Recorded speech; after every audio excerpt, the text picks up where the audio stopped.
Why don't you kids want to work? Why are you so lazy? Hey, I'll give you 50 cents. Where is the incentive to move up? Capitalism doesn't reward workers. You're delusional. Is it a perfect system? No. But is it the best that we got? Yes. Pay for the minimum, you're gonna get the bare minimum. This sounds like you're an awful boss who can't retain employees. I've worked at a company like this. I'm gonna get a migrant and pay him less money. The guy comes in, he doesn't speak any English, and the boss of the company offers him a job at $dollars an hour. Not only is it predatory towards migrants, it hurts the US worker. You're the reason I stopped believing the news on both sides.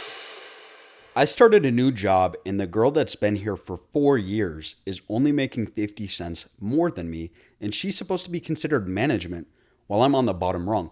Patrick Bet-David talked about this in a recent video, which is that Gen Z is turning down management promotions. And they basically took the older sort of boomer approach of, the kids are so lazy, they don't want to be in management anymore. Do you want the responsibility that comes with being a manager for 50 cents more? Because I can tell you in the restaurant industry, our managers got paid less than the servers. Yeah, there's no incentive for that. At the retail job that I work at, it's the same deal. There's store leads that make $2 an hour more than the sales associates, but then the sales associates get commission. And so at the end of the day, if you average up their hourly rate, the salespeople are making way more, have way less responsibility.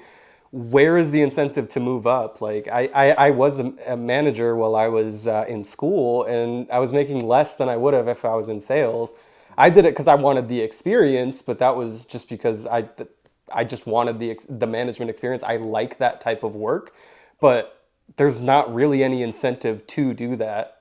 It makes no sense. Thoughts? So this just totally depends, because yes, they might have been there longer than you and they only technically make 50 cents more than you, but are they getting more benefits? Is there insurance better? Is there a better benefit structure? Are they getting bonuses more so than you? So it's technically your salary is more, because like a person can have a salary of $150,000 a year, but their cash inflow is not $150,000 a year. They're considered salary of $150,000 a year because of the bonuses that they get, the benefits that they get, such as stock options, 401k matching. All these things are into consideration. So again, I would ask this person, if I saw them in person, are they being compensated in other ways to fit their position? Like, and also what kind of company are you working for? So it's all situational. Absolutely fair. I understand the benefits aspect. 4 years of your life, though.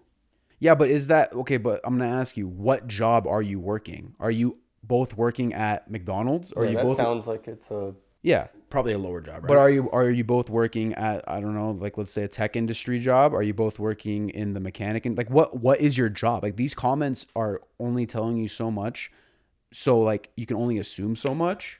But in my mind, this goes back to quiet quitting.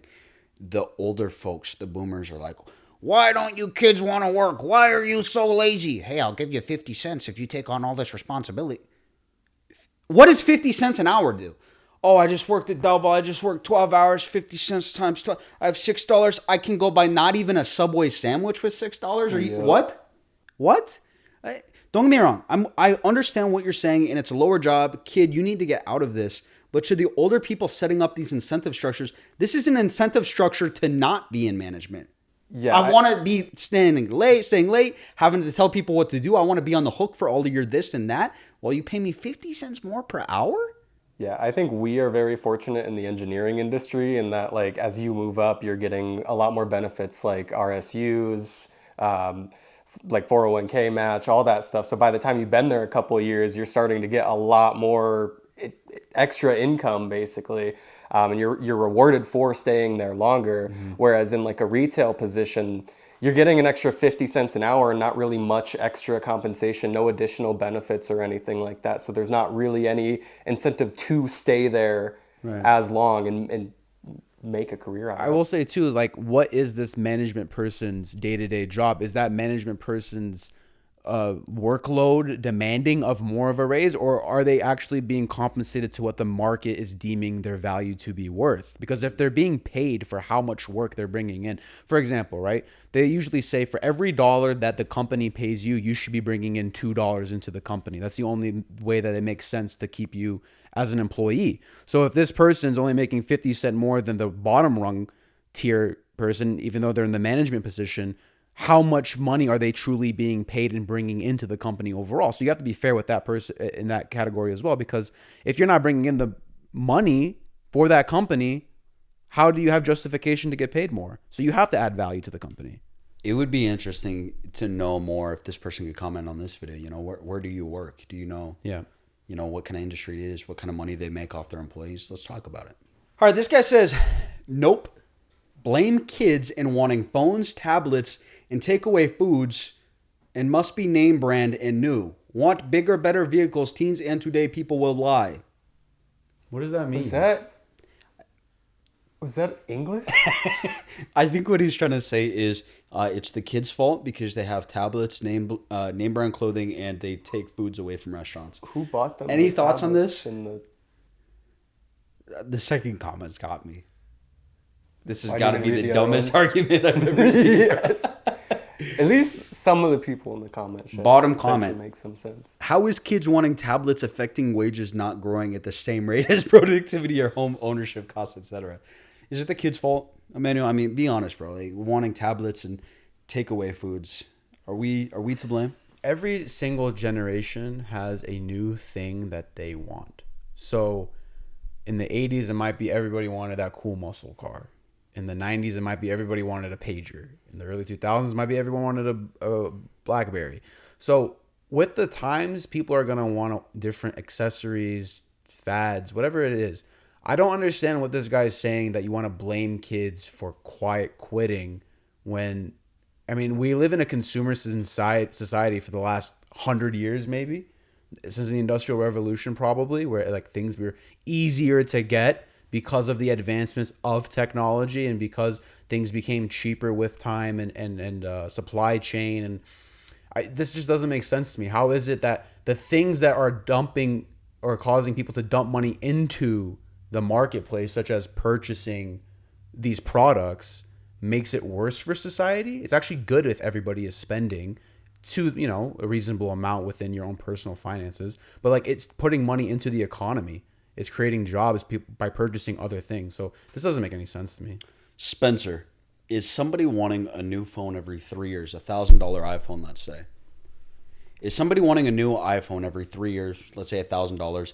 Is that the reason why young people can't afford houses? I don't think so. I mean, no. I think it's just as simple as that. It just has no correlation. Yeah, nuts. This guy says capitalism doesn't reward workers. Thoughts? Wrong. Yeah. Bro, I understand what you're saying. There can be predatory bosses. That's the free market. But what's the alternative? Russia? China?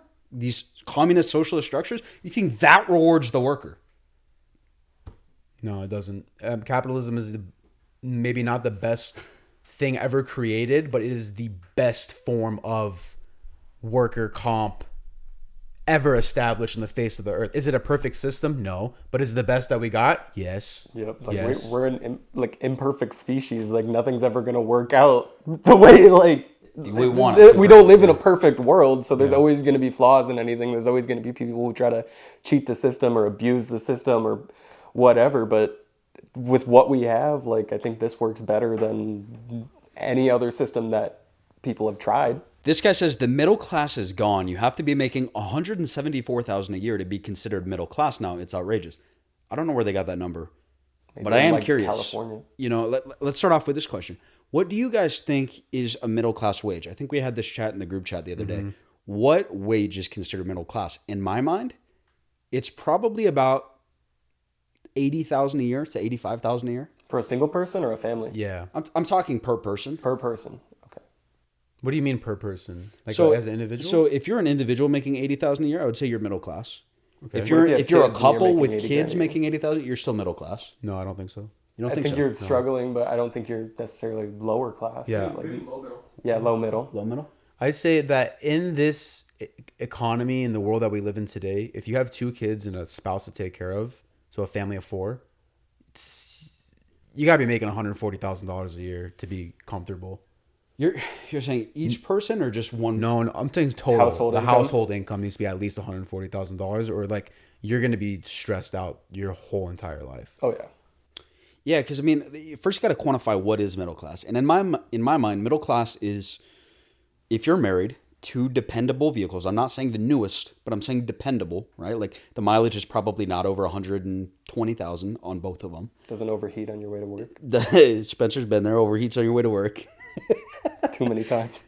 You probably got 2 dependable vehicles. You probably own a house, but it's not necessarily something outrageous. It's something very, modest.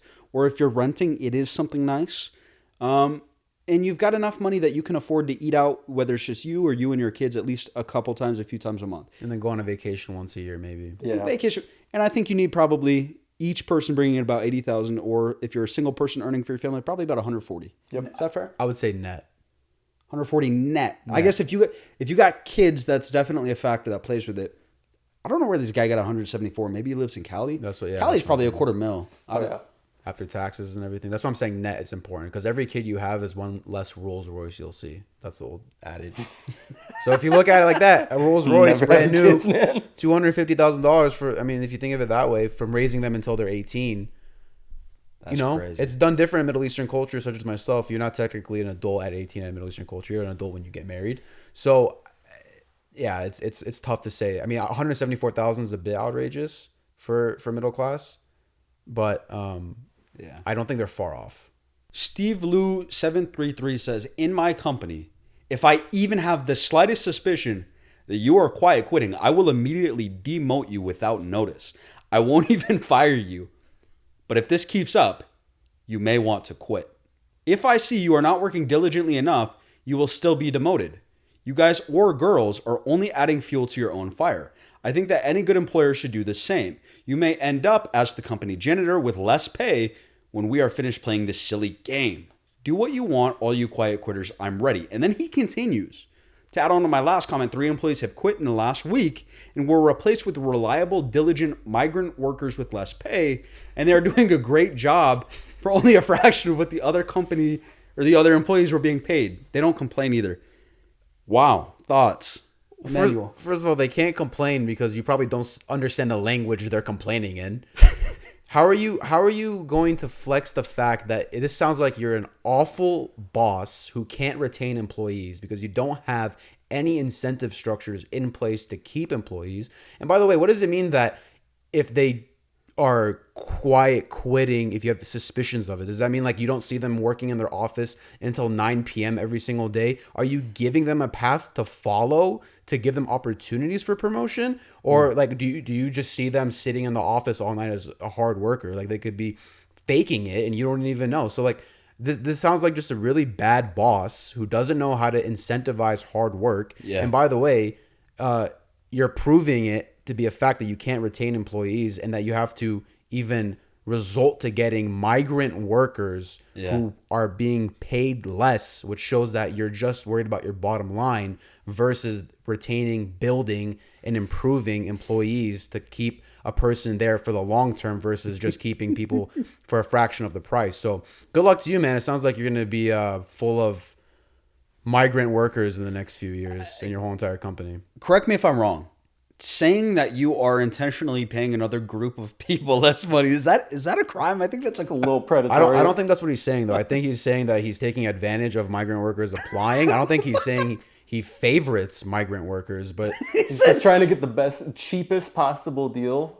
Right. Oh my! Punishing his employees for doing the job that they agreed to when they were hired. Yeah. That's my thing. This guy wrote the job description. So he's like, if I get the suspicion that you're quiet quitting, what is quiet quitting?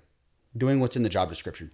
If they're doing what's in the job description and you're not happy, you're stupid. You didn't write the job description. Coach them. Ask them. The other thing that I have to say is the migrant workers, man. What the U.S. government, I remember a time when we were kids where the government, if you had illegal workers, the government was liable to kick down your door and be like, yo, why do you have illegal undocumented workers? And I'm not saying that these people, we should have the government kicking down the door and deporting everybody who's undocumented. That's not what I'm saying. But what I'm saying is the current system we have today where the government turns a blind eye to bad actors like this, I'm going to get a migrant and pay him less money. What? Not only is it predatory towards migrants, it hurts the U.S. worker. What is the government's goal? Is it to help corporations take advantage of people and maximize profits? Is that the government's goal? Or is it to protect the US worker and protect the people within our borders? Which is it? Because right now, it's totally one side of the equation.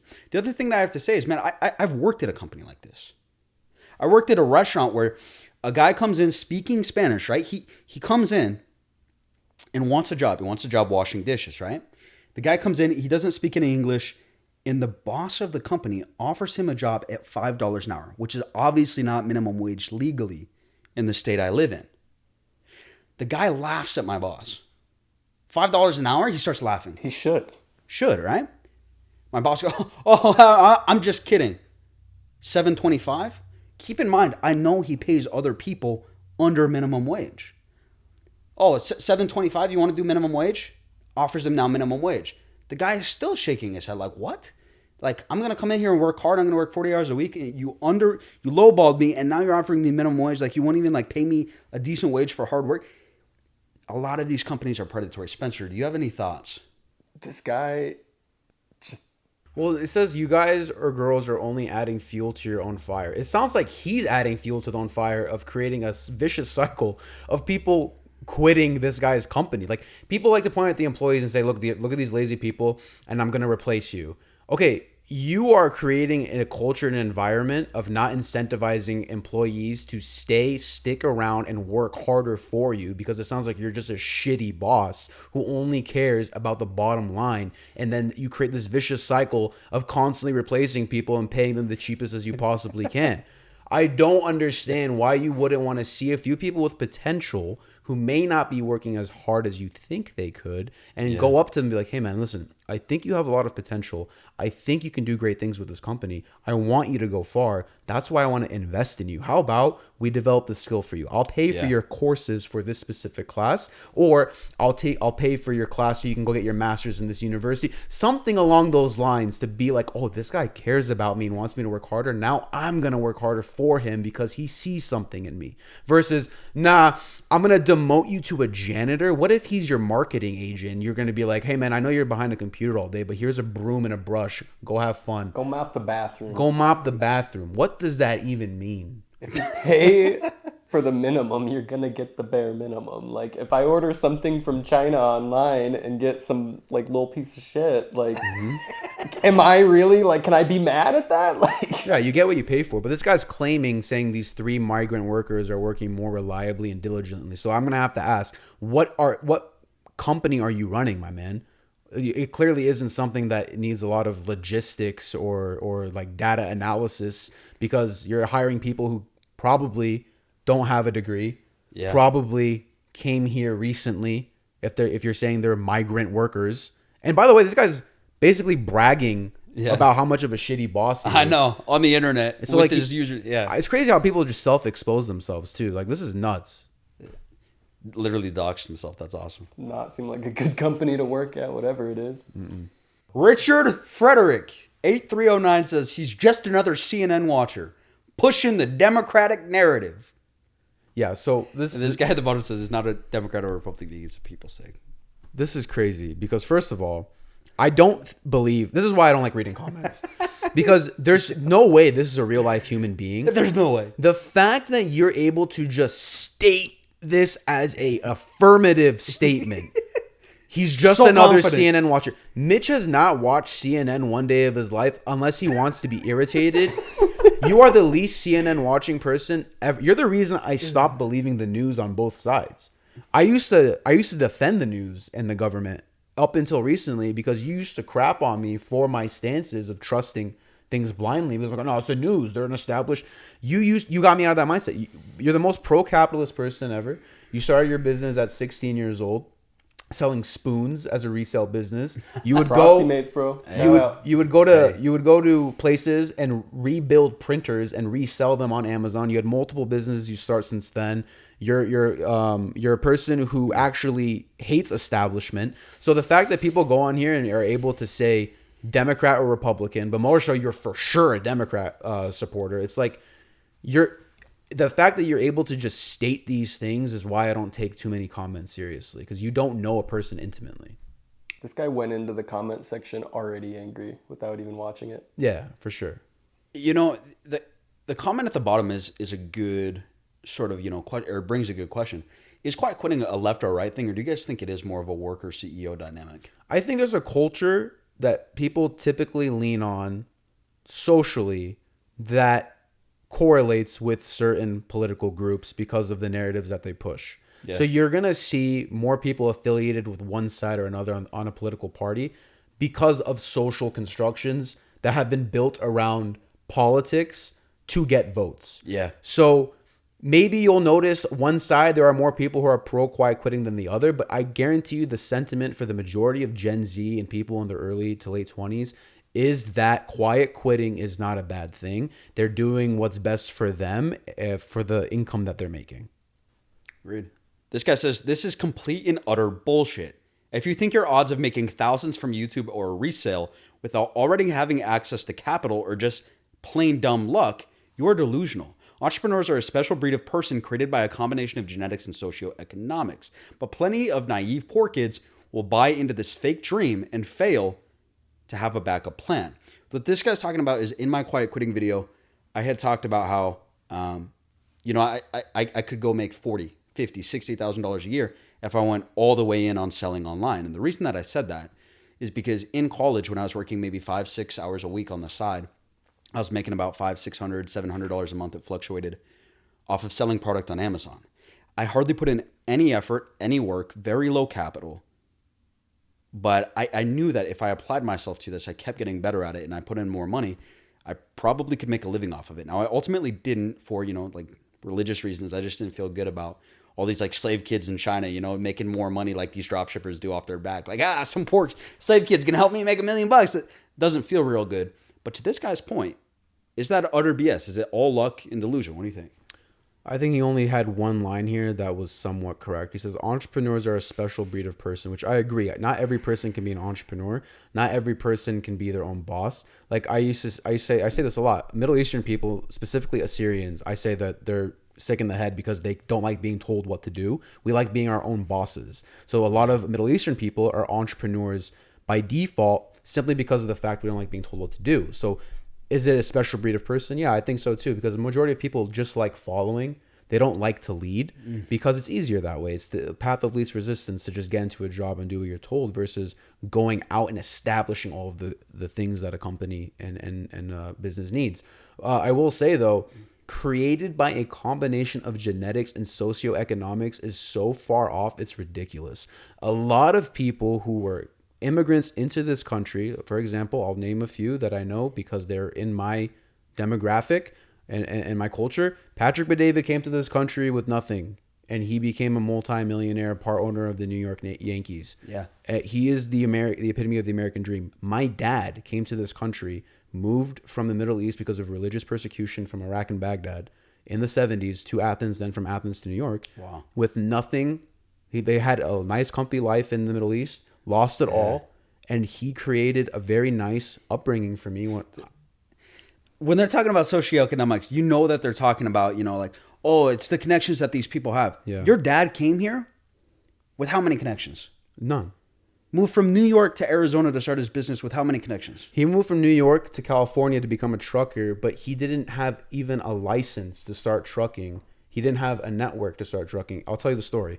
So when my dad came here to America, when he was 20 years old, he was supporting his mom and his dad. All his siblings moved out, and he had to take care of them on their own. And they eventually both developed cancer, and so he had a lot of burden on his plate. So when he heard trucking was a good business to get into, he went to this trucking company every single day for a month straight until they hired him. And what happened was he went there the first day, and they said, well, what do you want to do? And he's like, I want to be a truck driver.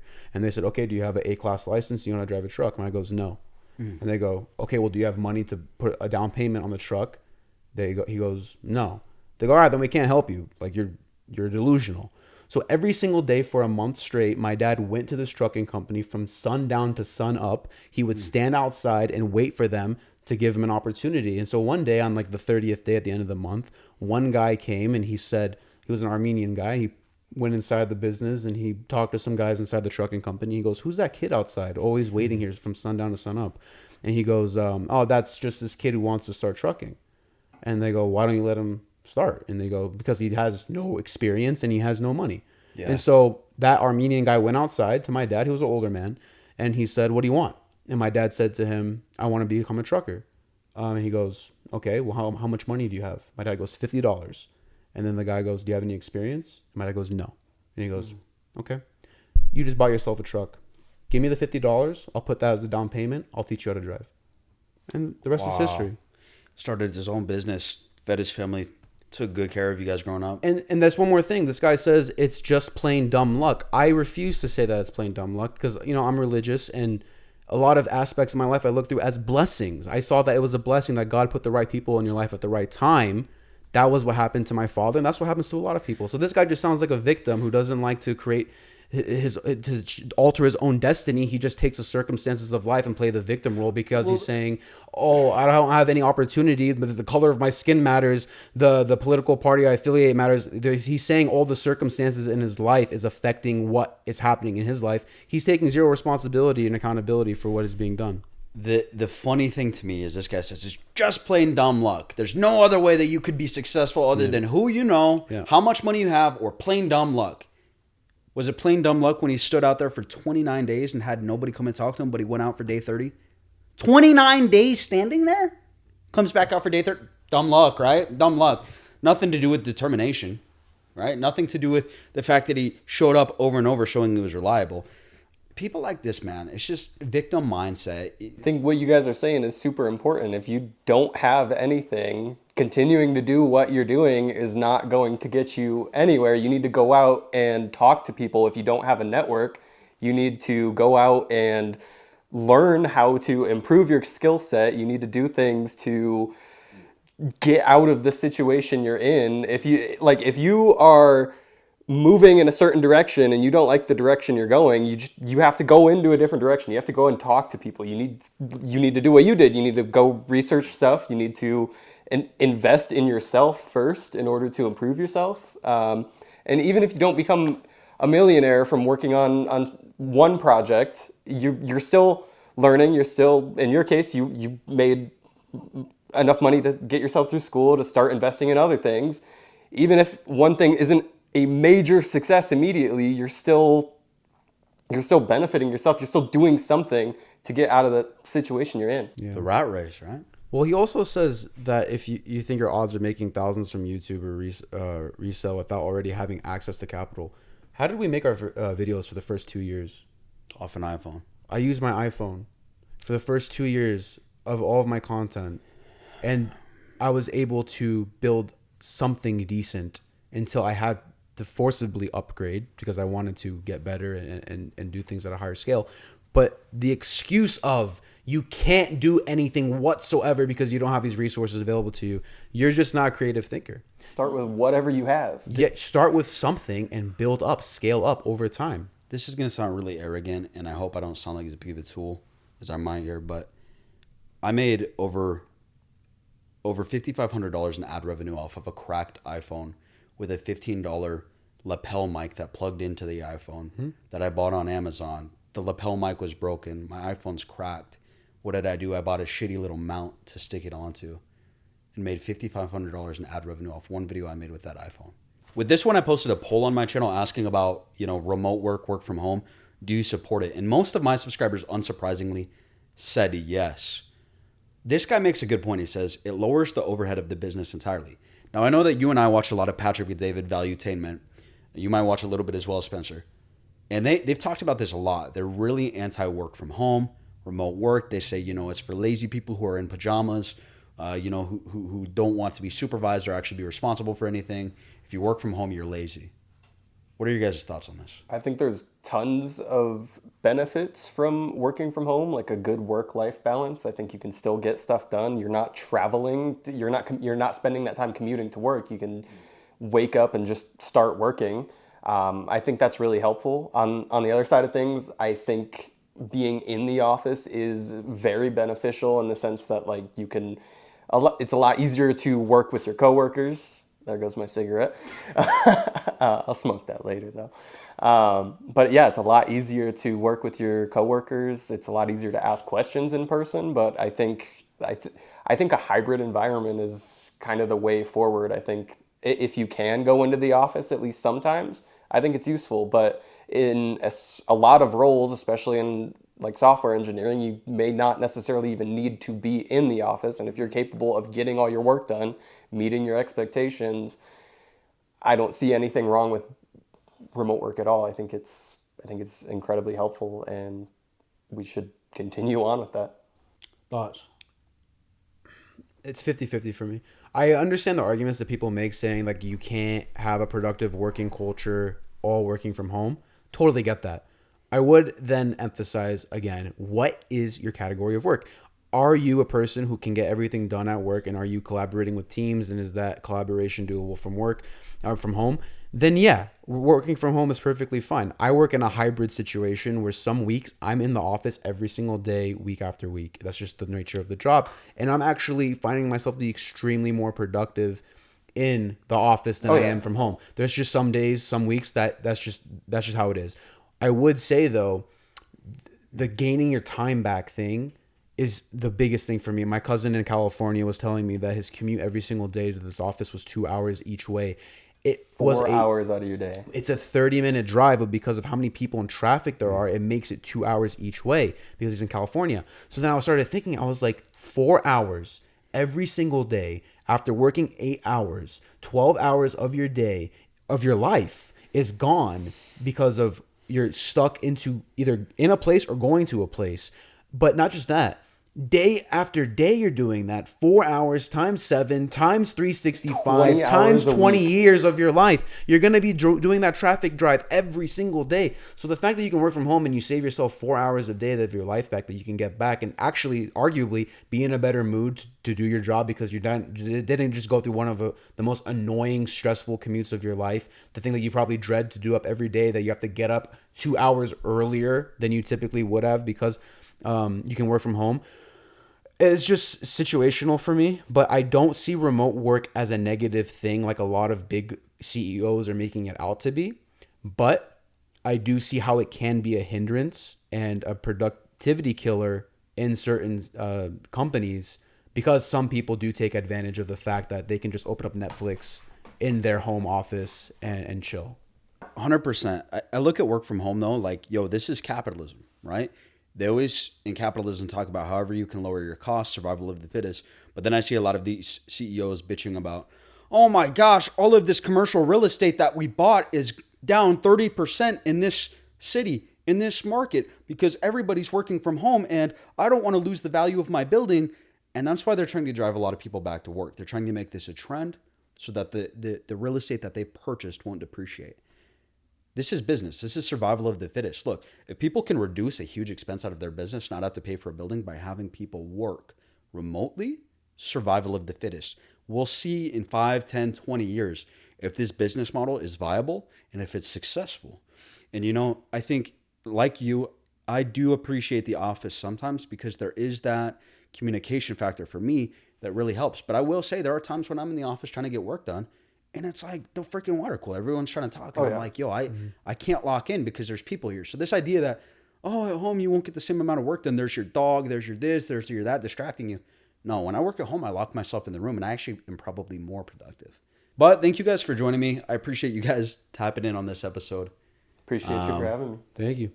Hopefully we do another one of these. I think this is pretty good.